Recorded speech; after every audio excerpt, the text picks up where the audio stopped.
And I heard PME told them next year is the next grant.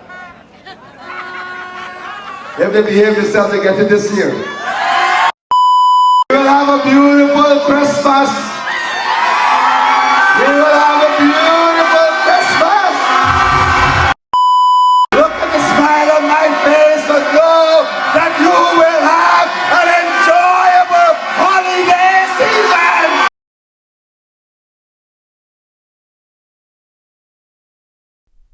Today we're going to try and figure something out. How can a promise of, a huge cash grant not be met with celebration, but with skepticism and a lot of frustration? The number we're starting with is a big one. $100,000. Yeah. That's the amount announced for every single adult citizen in Guyana. Mm-hmm.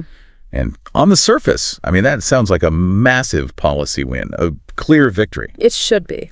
But when we dive into the source material you've brought us, this text that covers both the government's announcement and the public's reaction, the story is really about two clashing figures and two clashing timelines. It's a classic case study, really, in the politics of expectation management. You have a government trying to deliver on, a major campaign promise. Right. But at the same time, they're dealing with a very real, very immediate public outcry. And that's our mission for this deep dive, to dissect the specifics of this new initiative, the $100,000, and compare it to what people were actually expecting. And to understand why critics came up with this perfect phrase for it, delay dressed as development. Exactly. This one source gives us both sides of the coin, the official line and the public skepticism. It lets us get past the press release and see the real friction on the ground. Okay, so let's start where we have to. The official announcement from President Dr. Irfaan Ali. What are the concrete details being presented? What's the positive story here? Well, the specifics are, on their own, very straightforward and pretty high impact.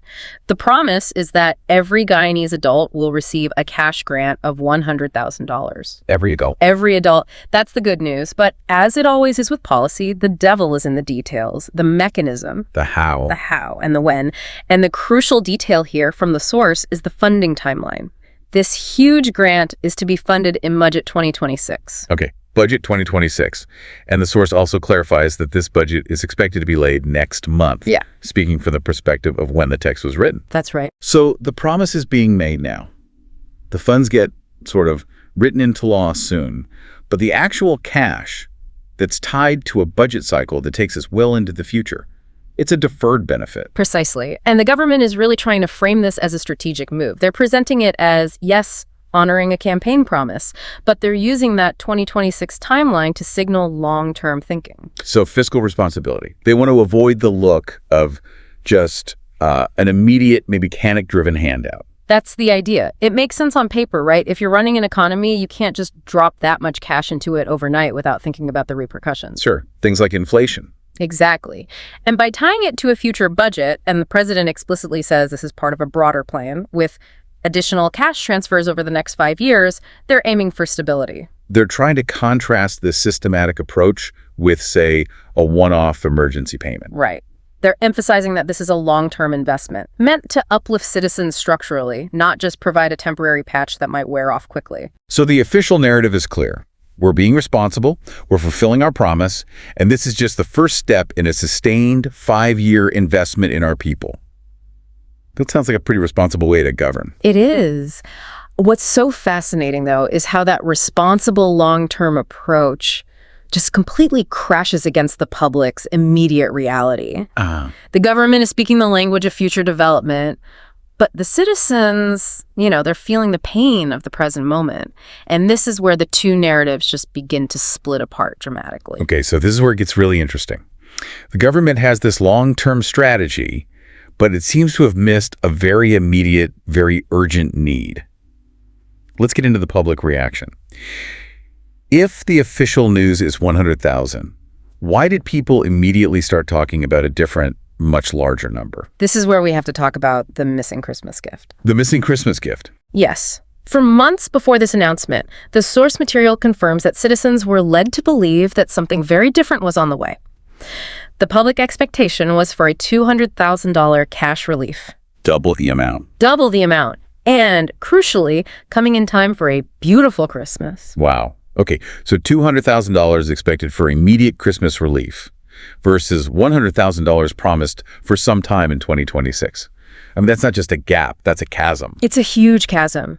And the emotional weight of tying that relief to a holiday like Christmas, you just can't overstate that. When that fails to materialize, the disappointment is so much greater than if it were just some missed quarterly deadline. So it never showed up. It never arrived. That's the exact phrase from the source. The deep disappointment comes from that difference. The expectation was high value, immediate cash for a really important moment. The reality is half that amount, postponed for, maybe 2 years? And we know exactly why that immediate money was so important to people, right? The source makes that very clear. It does. It's not just about, buying gifts. It's about survival. The material spells out the economic pressure point. The cost of living is rising. Families are struggling right now. That's the fundamental disconnect then. When inflation is high, when groceries and rent are going up, the value of a future promise just shrinks. It decays rapidly. 200,000 or even 100,000 delivered before Christmas would have addressed urgent, visible family costs. Pushing it down the road means the money arrives long after the crisis and the emotional moment has passed. I have to ask, was that $200,000 figure ever an official government promise? Or was it more of a very strong rumor? The source material is careful with its language. It says citizens were led to believe it was coming. Which suggests a very strong sense of expectation, whether it was officially signed in triplicate or not. Absolutely. And in political communication, once an expectation like that is established, either through direct promises or just by letting a powerful rumor run wild, the responsibility for managing it falls on the government. Their failure to deliver, or even to just get ahead of the rumor and clarify things, led directly to this. It did. And now the public is left asking this one very simple, very sharp question, which the source identifies as the core of the problem. What happened to the promised $200,000 for Christmas? That one question really says it all, doesn't it? It embodies the entire communication failure. It was never just about the money. It was about the timing and the feeling of a broken promise tied to that deadline. And that takes us directly to the critics' response. Yeah. This is where that phrase comes in.